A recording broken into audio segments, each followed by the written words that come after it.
Salut à tous et bienvenue dans ce podcast où on va parler des prix des jeux de figurines et puis peut-être même aussi un petit peu des jeux de rôle parce que ça fait de plus en plus de bruit sur Internet. Il y a pas mal de vidéos qui tournent sur le sujet.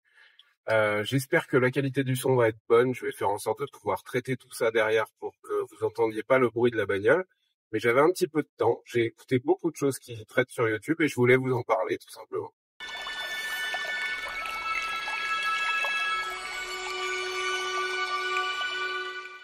Donc, cette vidéo est un podcast, donc plutôt à écouter qu'à regarder parce que vous allez voir essentiellement ma tronche dans la voiture. J'ai un long trajet à faire, donc c'est l'occasion pour moi.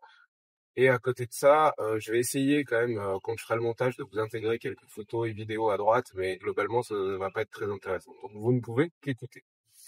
Histoire de refaire le point, j'aimerais quand même préciser globalement qui je suis pour ceux qui ne m'écouteraient pas habituellement ou qui ne regarderaient pas ma chaîne, ce qui est parfaitement logique. Donc je m'appelle Aaron, j'ai une petite entreprise où je suis seul à travailler qui s'appelle Esquisse Miniature. Je sculpte des figurines en 3D et je vends les fichiers 3D et je vends aussi les versions physiques. C'est ça qui me permet de vivre depuis maintenant plus de 4 ans et avant ça je faisais de la peinture et de la sculpture à l'ancienne. Bref, mon game, c'est le milieu de la figurine. Plutôt historique d'ailleurs. Donc ça, c'était le petit point. Ensuite, concernant les prix des jeux de figurines, comment se lancer ou comment continuer sa passion quand le coût de la vie devient de plus en plus cher. On va pas se mentir, hein, tout augmente, c'est complètement dingue. Les impôts, les taxes diverses et variées, le coût de l'énergie, bref, tout augmente et ça devient pour tout le monde de plus en plus compliqué de continuer sa passion. En tout cas, c'est ce que j'entends globalement, de manière générale, surtout quand on parle de Games Workshop, on va pas se mentir. Euh, Avant d'aller un petit peu plus loin, j'aimerais aussi quand même préciser un truc. Games Workshop, j'adore depuis que je suis né. Ne venez pas me dire que je suis un hater de Games Workshop, c'est pas vrai. Des figurines de Games Workshop, j'en ai des centaines chez moi. Des bouquins des univers de Games Workshop, que ce soit des règles de jeu, des codex, et beaucoup de jeux de rôle. J'en ai énormément. Je suis vraiment un gros fan de l'univers, surtout fantasy, que propose Games Workshop, à savoir Warhammer. Et j'aime bien quand même l'univers de Warhammer 40 000, même si c'est pas celui que je préfère. Donc non, je suis pas un hater Games Workshop et j'ai dépensé tout au long de ma vie beaucoup d'argent chez Games Workshop, ce qui n'est plus le cas aujourd'hui. Et du coup, on va en venir à comment on peut essayer de continuer sa passion. Vous allez voir que ça va être, enfin, ça pourrait être très très court, mais évidemment, je vais développer chaque. Aujourd'hui, la passion nous coûte de plus en plus cher, surtout quand c'est Games Workshop. Si vous vous retirez 3 aspects, enfin, selon moi, hein, c'est ce que j'ai réfléchi, et encore une fois, tout ça est très modestement, je peux me gourer. Vous pouvez avoir un avis qui diffère, n'hésitez pas à mettre ça dans les commentaires. Mais pour moi, il y a 3 aspects majeurs qui font dépenser un fric pas possible, alors que dans l'absolu, il n'y a pas besoin. Excusez-moi. Les 3 aspects, c'est le FOMO, l'orgueil et le communautarisme.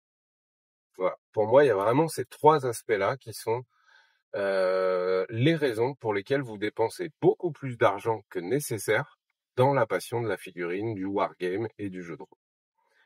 On va commencer par le premier, que je vais quand même un petit peu expliquer, qui s'appelle le FOMO. FOMO, ça veut dire Fear of Missing Out. Donc ça vient de l'anglais et qui veut grosso modo dire, la traduction littéraire, je l'ai pas, mais grosso modo, ça veut dire tu as peur de louper l'occasion, la peur de louper quelque chose, la peur de ne pas s'intégrer dans un truc qui est en train de sortir.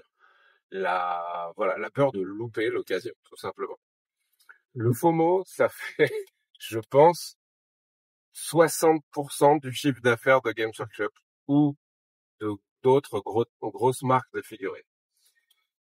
Si vous arrivez à vous retirer cet aspect-là de votre tête au moment où vous allez décider un achat, déjà vous vous allez gagner 60% de thunes, au moins 60, si ce n'est à mon avis bien plus, de thunes dépensées dans votre hobby. Parce que on va pas se mentir, je suis persuadé qu'il y a énormément de clients de Games Workshop qui achètent une boîte qui vient de sortir juste parce que elle sera potentiellement plus éditée, ou parce que le stock est limité, ou parce que vous êtes un scammer de merde, ou voilà, globalement c'est ça. Du coup, le FOMO, c'est vraiment, vraiment donc cette peur de louper l'occasion. En fait, c'est la base du commerce, hein. C'est vraiment la base du commerce. Il y a plein, plein de manières de voir le commerce, mais globalement, il y a beaucoup de gens qui parlent du 20-20-20. Il y a beaucoup de gens qui parlent du fait de rester en silence après une fois qu'on est parlé. Games Workshop utilise tous ces leviers-là pour vous faire dépenser de l'argent. Dans un monde capitaliste où le but c'est de faire de la thune, puisque c'est ça qui nous accorde la liberté, c'est logique qu'ils utilisent ces leviers-là, je leur en veux même pas. Ceux à qui j'aurais tendance à dire vous êtes bêtes, bah en fait finalement c'est les clients qui vont craquer sur le truc alors qu'ils n'en ont pas besoin. Vraiment. Euh, je trouve ça assez dingue en fait qu'il y ait des tas de gens qui continuent les différentes versions de Warhammer 40 000 alors qu'on voit très bien que dans le cadre, par exemple, de Warhammer Battle, au moment où ils ont arrêté, t'as une bande de passionnés qui ont dit, bah en fait, on s'en fout, nous on va continuer. Ça s'est appelé ensuite 9e âge. Et puis il y a même des gens qui se sont dit, bah en fait, je m'en fous, je continue sur la V2, V3, V4, j'en ai rien à secouer. Mais c'est eux qui ont raison. Je suis désolé de vous dire ça. C'est littéralement eux qui ont raison. Parce qu'après, il faut regarder aussi un petit peu les choses en face. Euh, Et là, c'est pas complètement de notre faute parce que malheureusement on est matraqué de ça, mais c'est notre responsabilité dans le fait de ne pas accepter en permanence le marketing qu'on nous envoie dans la tronche à longueur de journée. Que ce soit par email, que ce soit parce qu'un copain nous a dit ah t'as vu ce que vient de sortir Games, ah t'as vu les nouveaux. À un moment il faut savoir dire en fait c'est bon j'ai une armée quoi, je peux jouer tant que je veux. Le seul cas où ça va pas trop se présenter, ce côté de rester à l'actu et à l'affût de l'actu, c'est si vous êtes vraiment un joueur compétiteur. Et ça, ces gens-là, je les mets de côté. J'ai absolument rien contre vous, au contraire, hein, c'est même très cool, c'est une passion intéressante, ça fait marcher les méninges, ça vous oblige à peindre pour ceux qui peignent leur armée eux-mêmes. Ça permet de rencontrer d'autres personnes. C'est très très cool. C'est pas du tout ma manière de voir le jeu de figurines, mais c'est très très cool. Mais les seuls qui doivent, selon moi, rester un peu à l'affût, c'est les compétiteurs. Mais on va pas se mentir, c'est une goutte d'eau par rapport à la quantité de personnes qui pratiquent le wargame. Vraiment, l'immense majorité, j'ai pas de chiffres à vous donner, mais l'immense majorité des gens qui pratiquent le wargame, c'est chez eux ou en association avec des potes. C'est pas en compétition. Alors, le chiffre que j'ai entendu récemment et qui, je pense, me semble pas complètement déconnant, c'est que des passionnés de jeux de figurines qui donc dépensent régulièrement de l'argent, et c'est des infos d'un éditeur que j'ai vu ça, qui dépensent de l'argent régulièrement dans le milieu de la figurine. En Europe, on arrive à le chiffrer à peu près à 200 000 personnes. En Europe, hein. Ça fait du monde l'Europe, hein. C'est pas que la France. 200 000 personnes, comptez parmi les gens qui vous entourent combien il y a de gens qui font de la compétition. Pas beaucoup. Très peu. Vraiment très très peu. Donc déjà, voilà, il y a vraiment ce décalage entre ceux qui font de la compète et eux, oui, effectivement, il faut qu'ils se tiennent à jour sur les nouveaux codex, il faut qu'ils se tiennent à jour sur les nouvelles sorties de figurines, sur les errata de règles qui sortent, etc. Mais encore une fois, je suis sûr que 9 personnes sur 10 qui vont regarder cette vidéo et écouter ce podcast, vous n'êtes pas compétiteur. Et à mon avis, c'est même bien plus de 9 personnes sur 10. Donc déjà, si vous n'êtes pas compétiteur, vous n'avez pas besoin de rester à l'affût constant des nouveautés des gros éditeurs de figurines. Et là, je parle de Games, mais je parle de Conquest, je parle de Warlord Games, je parle de Victrix, de tout ce genre de choses. Vous n'en avez pas besoin. Donc ça, c'est le FOMO. Et ensuite, ça vient à un truc, c'est justement l'aspect communautaire. Je parlais au début un FOMO communauté orgueil. La communauté, c'est ce qui fait le noyau dur quand même de notre passion. Parce que très longtemps, en fait, on est souvent au début, enfin en tout cas moi c'est comme ça que j'ai commencé, on est un peu seul dans notre délire. Évidemment, souvent c'est quand même un copain, un cousin, quelqu'un de la famille qui nous a parlé de ce truc et c'est comme ça qu'on a su que ça existait. Et du coup, nos seuls contacts au départ, bah, c'est ces quelques personnes. Mais au fur et à mesure, ça va s'étendre. Parce que association, parce que nouvelles rencontres, etc. Et du coup, ça reste une passion qui, selon moi, est communautaire. C'est toute la raison pour laquelle j'ai fait ma chaîne YouTube. C'est justement parce que j'ai envie de partager aux gens qui ont cette passion aussi. Euh, il faut faire attention de la communauté dans laquelle vous rentrez. C'est aussi ça qui est super important. Il faut savoir ne pas toujours écouter. Ce que je veux dire par là, c'est que il y a vraiment des bandes de joueurs qui sont ultra tournés vers la consommation de figurines, et du coup, ça revient un petit peu à l'orgueil derrière. L'achat des nouveaux codex, se renseigner sur les nouvelles règles, peindre la dernière figurine qui vient, se dire plus vite que l'autre, etc. Ça, c'est lié à la communauté. Si vous avez une communauté qui est, entre guillemets, saine, je dis pas que l'autre est malsaine, c'est pas ça que je veux dire, mais une communauté peut-être un petit peu plus saine, si je peux mettre une échelle là-dessus, très souvent, normalement, les sujets des nouveautés, elles viennent bien après. C'est un sujet intéressant dont on aime parler, mais c'est pas le plus important. Le plus important, c'est à quoi on joue maintenant, là. C'est quoi, à quoi on joue? Ou qu'est-ce qu'on peint ensemble? Ou est-ce qu'on n'a pas un projet commun de création d'une table de jeu? Ou d'une campagne scénarisée? Ou d'un mini tournoi qu'on va organiser entre potes avec juste pour le délire de passer un week-end à jouer. Ça pour moi c'est plutôt sain. Mais par contre il y a d'autres types de communautés de passionnés où bah, c'est compliqué de jouer si t'as pas la nouvelle armée mise à jour parce que l'autre a mis à jour justement son armée et que du coup elle devient ultra puissante et tu vas te faire défoncer. Ça pour moi c'est un peu malsain. C'est un peu malsain parce que finalement c'est une course à la consommation, exactement comme dans les jeux vidéo, les MMORPG ou ce genre de choses.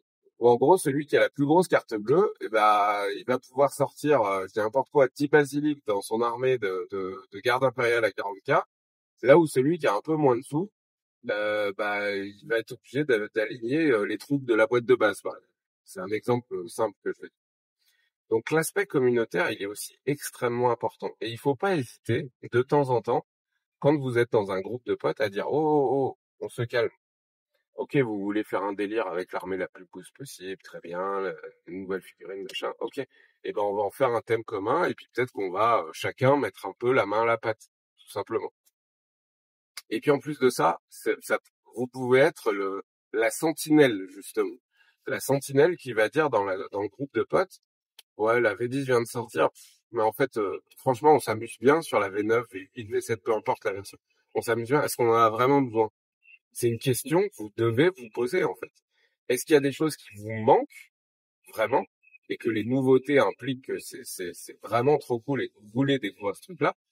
Ou est-ce qu'il y a rien qui vous manque et le seul truc cool qui sort, bah, à la limite, c'est des nouvelles figurines.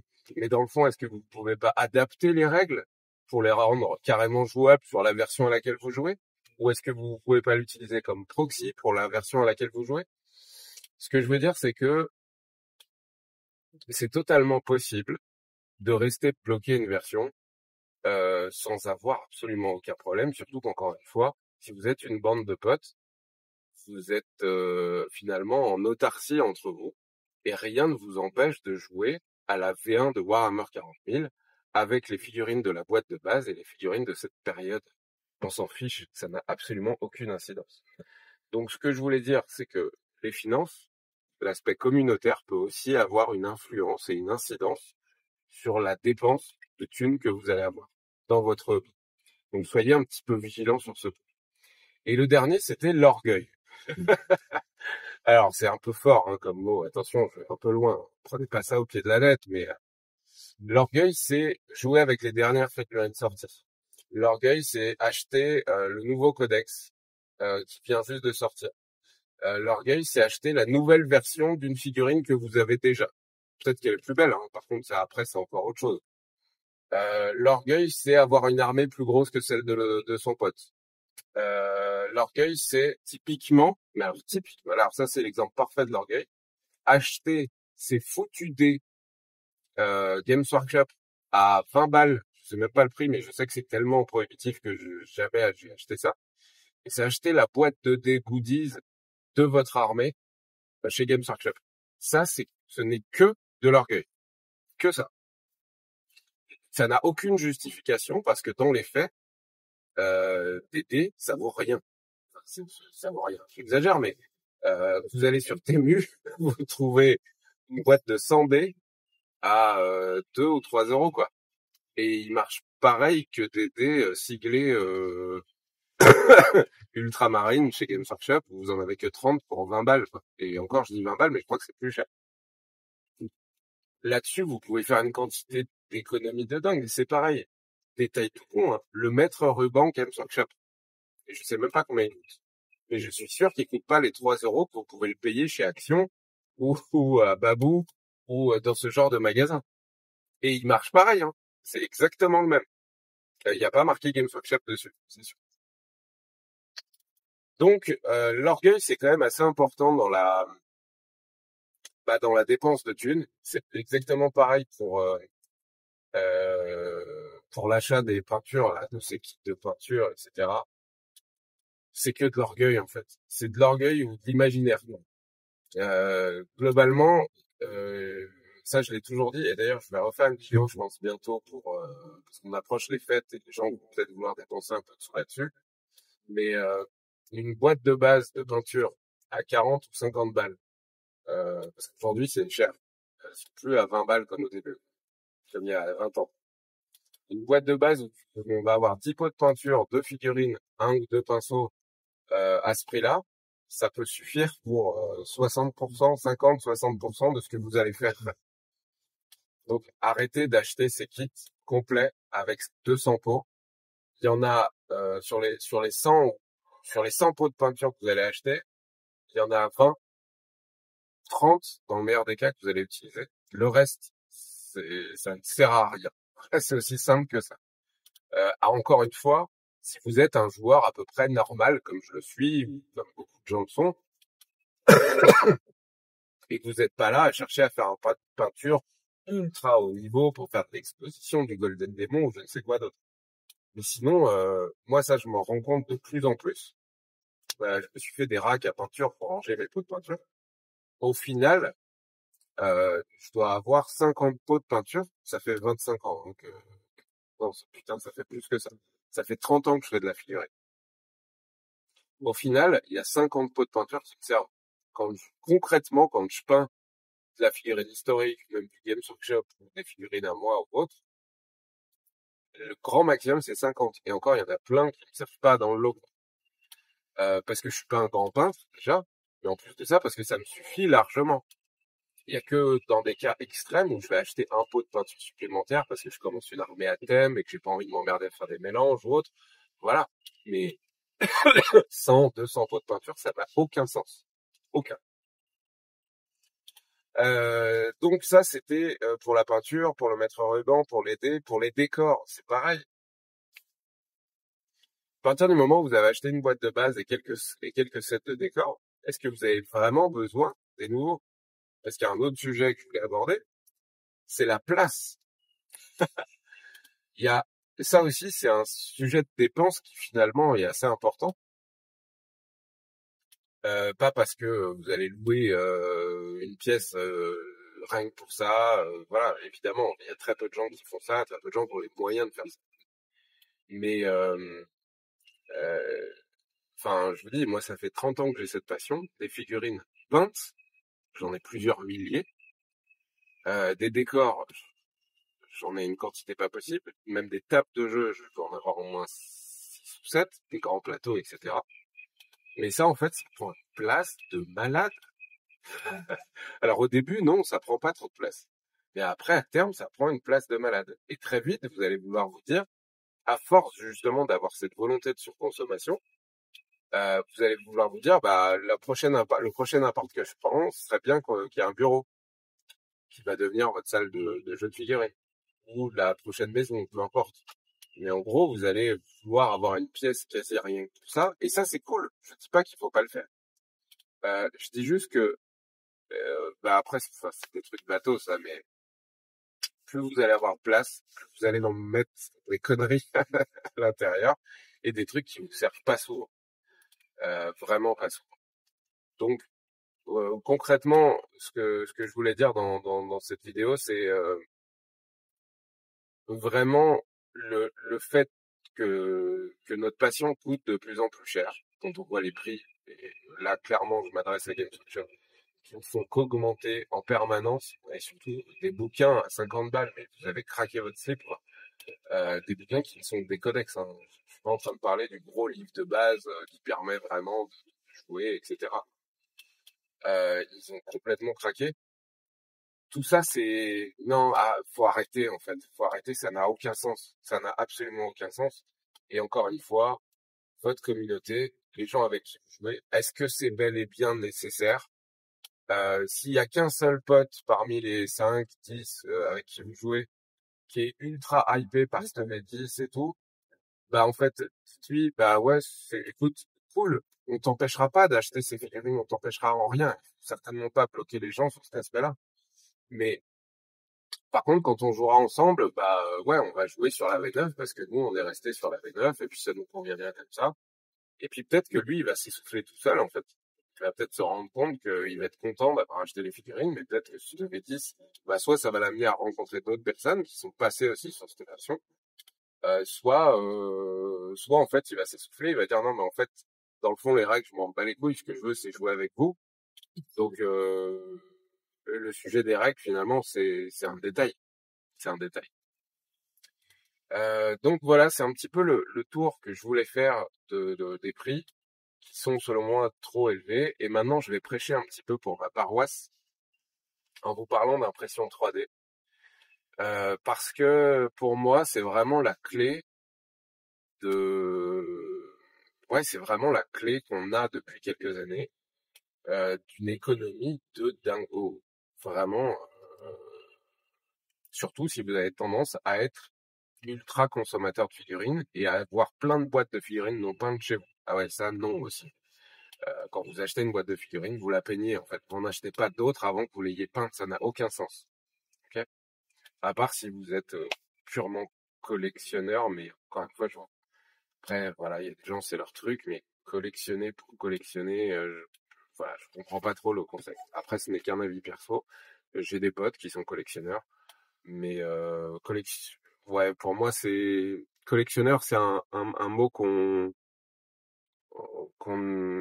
a tendance à trouver comme une justification. Ouais, non, mais je suis collectionneur et c'est pas mal vu.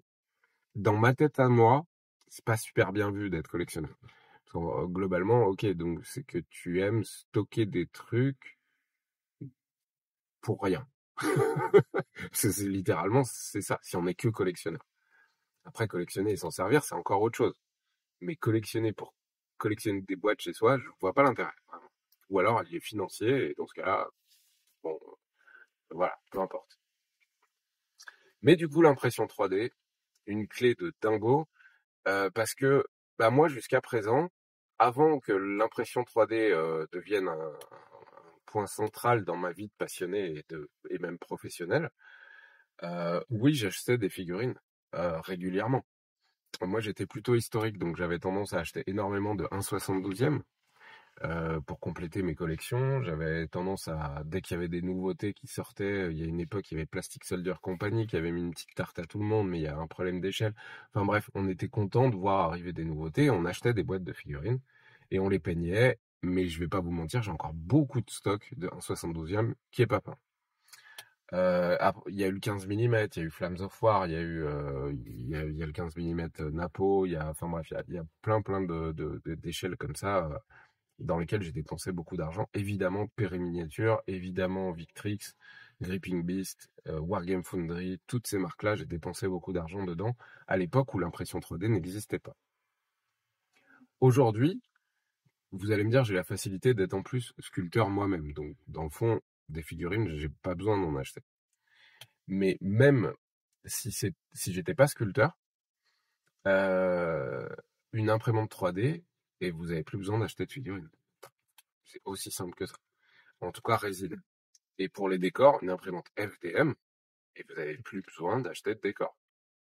Déjà, c'est cool de fabriquer ces décors plutôt que de les imprimer en 3D, plutôt que de les acheter dans le commerce. Mais n'empêche que c'est vrai, c'est une réalité. Euh, en plus, il n'y a même pas trop cette excuse du prix. D'ailleurs, il y a des youtubeurs américains qui ont fait des vidéos sur le sujet où ils montrent la boîte Léviathan, donc de Warhammer 40 000, avec toutes les figurines, qui coûtaient 200 balles, je crois. Ouais, 200, 210, je sais plus. Enfin, on va dire 200 euros. Et à côté, ils montrent une imprimante 3D et toutes les figurines qu'il a imprimées. Et il dit que ça lui a coûté 350 euros. Donc ça lui a coûté plus cher. Sauf qu'il a toujours son imprimante 3D. Il n'aura plus besoin de dépenser d'argent pour ça. Euh, Ouais, pour moi, il y a une clé de fou. Je pense que vous avez compris, c'est que moi aujourd'hui, avec mes imprimantes 3D, des figurines, si je veux, allez, je vais garder qu'une imprimante 3D pour faire un peu comme vous. Au final, j'en ai plus d'une trentaine à la maison. Mais c'est pour le boulot, quoi. Mais si j'en garde qu'une, une imprimante résine et une imprimante FDM, une imprimante 3D résine, si tous les jours je lance une impression, peu importe la durée, je lance une impression, un plateau complet, tous les jours, je peux avoir entre 20 et 50 figurines chez moi. Si je suis un passionné lambda, voilà, un passionné amateur. Je peux tous les jours, entre 20 et 50 figurines de plus dans ma collection, tous les jours. Et je n'ai aucune capacité à peindre ça tous les jours. C'est impossible en termes de temps. Donc, dans l'absolu, si c'est vous, bah, vous pouvez imprimer pour les copains. Tiens, je suis en train de m'imprimer un régiment enfin, une escouade de 10 soldats français pour la Seconde Guerre mondiale. Vu qu'on se fait une partie de Bolt la semaine prochaine, ça te dirait pas que je t'imprime un truc pour tes Allemands, je sais n'importe quoi. Du coup, vous ajoutez ça sur le plateau, ça ne va pas augmenter la durée de print, ça va juste augmenter la quantité de résine que vous avez. Vous demandez le coût en résine et puis, je sais pas, 5 balles, peu importe le prix. Vous demandez une petite participation à votre pote. Au final, dans le même temps, vous avez imprimé votre nouvelle unité pour Bolt Action et une unité pour votre pote à Bolt Action. Enfin, c'est le jackpot, quoi. C'est le jackpot. Je sais pas si les gens s'en rendent bien compte. La chose majeure que j'ai l'impression que les gens surestiment, c'est la difficulté de l'impression 3D. Ça fait peur, en fait. Et c'est logique. Et c'est logique. Et c'est pas plus mal que ça reste encore un petit peu. Parce que ça demande à réfléchir un tout petit peu avec votre cerveau. Allez, une après-midi, à vous familiariser avec ce nouvel outil. Mais une fois que c'est fait, c'est fait. Après, ça marche tout seul, hein. C'est tout l'intérêt de l'impression 3D. Vous appuyez sur le bouton, le print il se lance, après il faut le nettoyer et c'est plié, quoi. Donc c'est pas plus, c'est beaucoup moins de temps d'apprentissage que l'aérographe, par exemple. Vous voulez vous lancer dans l'aérographe, je vous garantis que vous allez avoir besoin d'un certain nombre d'heures, et pas mal, pour comprendre et savoir utiliser à la perfection votre aérographe. Alors que une imprimante 3D, que ce soit FDM, donc à filament ou résine, vous y calez 2 heures, 3 heures, vous avez tout compris. Aujourd'hui. Attention, c'était pas vrai il y a 10 ans. C'était pas vrai il y a 5 ans. Aujourd'hui, vous y calez 2 heures, vous avez tout compris. C'est des micro-ondes, les bordels, aujourd'hui. Il y a juste le post-traitement dans le cas de la résine. Donc, le fait que la résine, c'est une résine liquide. Donc, à la fin, il faut nettoyer le print et le passer au UV, donc au soleil, sur le rebord de la fenêtre, ou dans une cabine à UV. Il y a des gens qui ont une cabine à UV, moi j'en ai. Mais je me sers du soleil dès qu'il y en a, donc dans l'ensemble, je pourrais largement me passer de cet outil. Mais sinon, il faut nettoyer l'objet. Mais si vous êtes un passionné de figurines, et ce n'est rien en termes de temps de travail que dégrapper des figurines et les monter vous-même, en fait. En termes de temps, c'est que dalle. Et voilà, et c'est un outil que je trouve vraiment, vraiment, vraiment formidable, parce que oui, l'investissement, aujourd'hui, que ce soit en résine ou en FDM, allez, pour 300, 400 balles, vous avez une imprimante 3D. Et un truc qui tourne super bien. Pas un truc bancal. Vous avez besoin de refaire les réglages et tout ça. Non, un truc qui tourne super bien, c'est entre 300 et 400 balles. Parce que non, vous n'avez pas besoin de la dernière GK3 Ultra avec un plateau Sacom. Je peux pas le montrer parce que je conduis, mais avec un plateau énorme pour imprimer des figurines et des temps. C'est pas vrai. Ce genre de grosse machine, elle sert que dans certains cas. Et ces cas exceptionnels, bah, soit vous demandez à un pote qui l'a, soit vous commandez sur Internet. Vous n'avez pas besoin d'une machine qui coûte 2000 balles pour faire ça. C'est pas. Le truc qui va vous coûter si vous êtes un passionné en impression 3D, enfin d'imprimer vous-même vos figurines. Bah, numéro un, c'est la résine, enfin le consommable, donc le filament ou la résine, tout simplement. Mais ce coût-là, il est dérisoire. Vraiment, il est dérisoire. Même si vous prenez la résine la plus chère, comme celle que j'utilise, la TGM7 qui est à 90 balles le litre, avec 90 balles le litre, vous allez pouvoir imprimer en équivalent Games Workshop peut-être 500, 800 euros de figurines Games Workshop. Okay. Donc, c'est dérisoire à côté de ce que vous auriez dépensé chez Games. Ensuite de ça, vous avez un catalogue qui est finalement bien plus large que celui de Games Workshop. Ou que celui de n'importe quel autre créateur. Parce que vous pouvez taper n'importe où. Et le deuxième truc qui va vous coûter, et là je pense à des remarques qu'on m'a fait récemment, ouais mais il y a les fichiers 3D qui sont payants, et bah mine de rien ça coûte cher. Ok, je suis d'accord que si vous voulez faire une surconsommation comme vous faisiez au moment où vous n'aviez pas d'imprimante 3D, à acheter des boîtes que vous peignez pas, oui, sans aucun doute, vous pouvez dépenser un fric complètement dingue dans les fichiers 3D. Moi, par exemple, je vends un pack de 10 soldats Seconde Guerre mondiale à 10 euros, 9,99 €. Euh, ce truc-là, vous allez l'acheter une fois, mais déjà, rien ne vous empêche de l'imprimer 10 fois. Donc, vous allez payer 10 balles pour le pack de fichiers 3D. Et derrière, si vous voulez imprimer 200 soldats, ça va pas vous coûter plus cher. Une fois que vous avez le fichier, vous avez le fichier. Vous faites ce que vous voulez avec. En respectant normalement les règles de propriété intellectuelle. Et entre potes, je m'en bats les couilles. Voilà. Je suis pas épilogué là-dessus. Alors, on va pas revenir sur ce sujet. Donc, vous allez dépenser 10 balles et vous pouvez en imprimer plein. Et vous allez dire, ouais, mais 10 balles plus 10 balles parce qu'il me faut un tank, plus 10 balles plus machin parce qu'il me faut un canon, plus machin. Vous allez vite en avoir pour 50 euros de fichier 3D. Mais pour 50 euros de fichier 3D, vous aurez de quoi vous faire une armée. Vous aurez de quoi démultiplier à l'infini ce que vous avez déjà acheté. Donc, exemple, les trucs top, hein, c'est tu joues américain à Bolt Action, t'achètes le pack Sherman, bah tu peux en imprimer 10 en fait. Ouais, il t'a coûté 12 balles, le pack. Mais tu peux en imprimer 10. Et en coût de résine, c'est dérisoire, ou en coût de FDM, c'est dérisoire.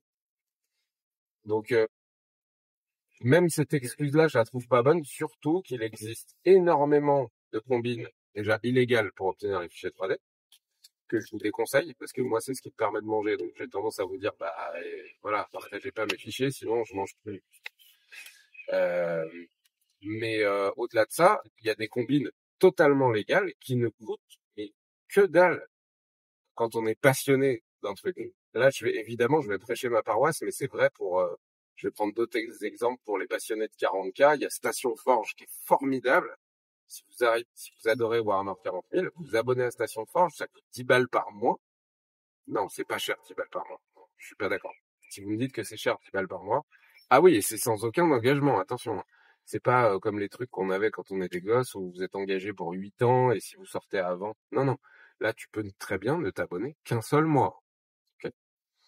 D'ailleurs, avant même de vous réabonner tous les mois, il vous envoie un mail en vous disant est-ce que le mois suivant, tu veux le prendre ou pas. Donc vous êtes libre de vous désabonner quand vous voulez. Donc ça, c'est pour le 40 000. Il y a Station Forge, mais il y en a plein d'autres. Hein. C'est juste que eux, je trouve qu'ils font un travail formidable. Et sinon, si vous êtes histo, bah, il y a Esquisse Miniature, évidemment. Donc moi, vous allez payer 8 euros par mois. Et tous les mois, vous allez recevoir pour 80 euros de valeur de fichier 3D. Pour 8 balles. Hein. C'est pas le prix d'un magazine aujourd'hui. Donc, ouais, il y a peut-être des trucs qui vont pas vous intéresser. Mais 8 balles, c'est même pas le prix d'un pack de 10 soldats. Et dans le lot, je fais toujours en sorte qu'il y en ait un peu pour tout le monde, quoi. Que ça plaise un peu à tout le monde.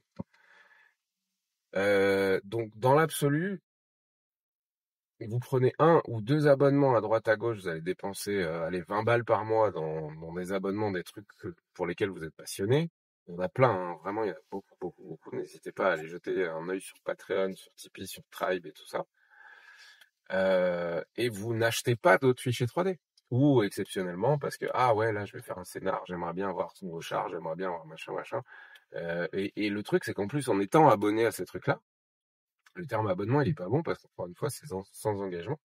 En étant abonné à ces trucs-là, vous avez des réductions sur les fichiers 3D qu'ils ont déjà fait. Moi, par exemple, si vous êtes abonné et que vous voulez des fichiers 3D en plus, ça coûte, vous allez payer 40% de moins. Donc, le pack à 10 balles dont je vous parlais, il coûte plus que 6 euros.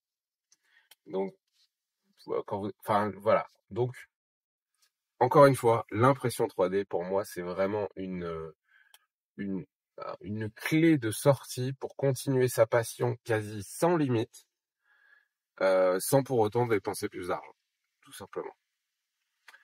Donc voilà, cette vidéo, elle était un petit peu longue. Enfin, ce podcast était un petit peu long. J'espère que ça vous a plu. J'espère que la qualité du son était acceptable. Mais je voulais réagir sur tout ce qui se passe en ce moment un petit peu sur les prix. Et oui, je suis bien d'accord que Games Workshop craque son slip sur les prix. Mais n'oubliez pas que vous êtes libre. Et vous êtes libre de faire vos choix et de oui ou non acheter ces trucs ou pas. Et vous n'êtes pas con. C'est sûr. C'est sûr que vous n'êtes pas con.